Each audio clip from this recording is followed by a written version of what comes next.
तनाज़ात, conflicts or international relations. Assalamu alaikum, my name is Sayyid Wajahat Ali and today we're going to learn the major types of conflict. आज हम सीखेंगे कि तनाज़ात के major types kinds है वो कौन से हैं. Let's begin today's lecture. An unrest caused by conflicting ideas, needs, wants and ideologies is called conflict. Conflict के मुख्तलिफ सोर्सेज होते हैं, वो हमने पिछले लेक्चर में पढ़े. आज हम पढ़ेंगे the types of conflict. Inter personal conflict, intra personal conflict, inter group conflict, intra group conflict. ये 4 मेजर टाइप्स ऑफ कॉन्फ्लिक्ट होते हैं.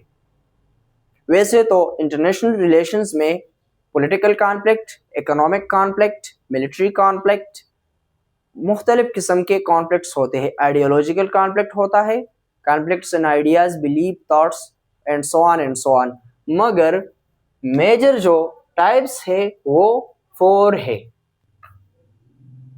टाइप्स को समझने से पहले इन 2 प्रीफिक्सेस को समझना ज़रूरी है, क्योंकि that's the basics of the subject. And I as a student of political science believe that जब आप सब्जेक्ट के बेसिक्स को, टर्म्स एंड टर्मिनोलॉजीज को समझेंगे तो आप you will be in a better situation or position to understand the major concepts and topics and phenomena in political science related subjects. Enter, the word enter, prefix enter, relates to external. Remember, याद रखने के लिए e in the enter is for external. तो अब students को ये clear होना चाहिए. Intra, the word intra, the prefix intra, relates to internal. It relates to internal conflicts and internal things. Interpersonal conflict दो इंसानों के बीच में conflict को कहते हैं. दो इंसानों के बीच में conflict and the desire, disagreements, miscommunication, जो भी आप कह ले, मगर जब दो इंसानों के बीच में conflict होगी तो उसे हम interpersonal conflict कहेंगे. फिर intrapersonal conflict. Intrapersonal conflict is more a psychological thing. जब कभी इंसान एक डिसाइडिंग पोजीशन पर, क्रॉस रोड पर खड़ा हो, तो वो इंट्रापर्सनल कॉन्फ्लिक्ट उसके साइकोलॉजिकल बीइंग में चलती है. ये डेली डिसीजन मेकिंग में होता है. Interpersonal conflict is a conflict in which एक इंसान के साइकोलॉजिकल बीइंग एंड माइंडसेट में दो मुतजाद रायों के लेकर, दो मुतजाद डिजायर्स को लेकर, दो मुतजाद फैसलों को लेकर कंफ्यूजन हो. It's more like a psychological thing. Inter group conflict. अब सोसाइटी के दो फैमिलीज के बीच में, सोसाइटी के दो ग्रुप्स के बीच में, एक मुल्क के दो ग्रुप्स के बीच में इंटर ग्रुप कॉन्फ्लिक्ट होता है.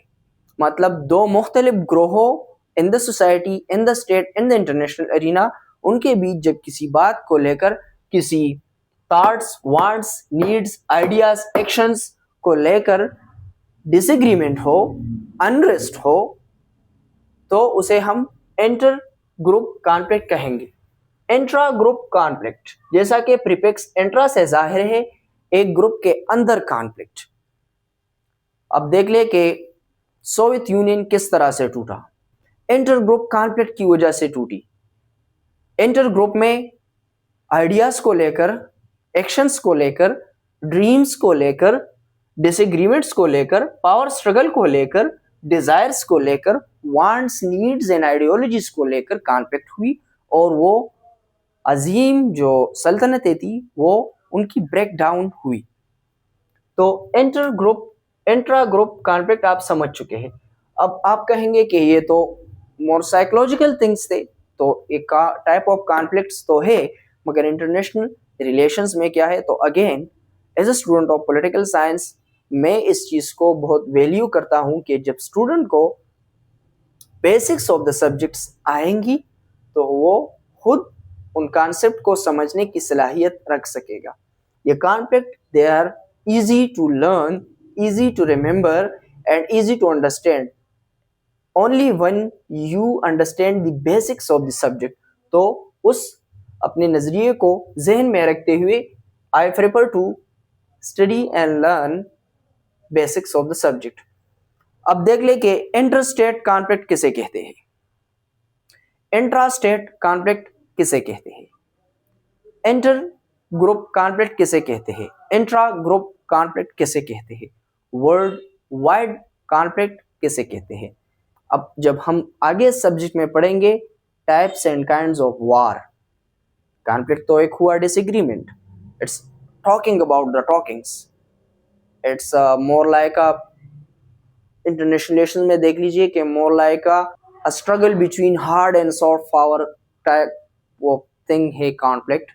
इसमें हार्ड पावर को एज अ डिटरेंस यूज किया जाता है, सॉफ्ट पावर को जो है वो अमली मैदान में उतार कर कॉन्फ्लिक्ट्स के जरिए कॉन्फ्लिक्ट्स को रिजॉल्व किया जाता है, मैनेज किया जाता है और क्रिएट भी किया जाता है. हार्ड पावर और सॉफ्ट पावर पर हम एक अलग लेक्चर में सीखेंगे कि वो कौन सी किससे कहते हैं.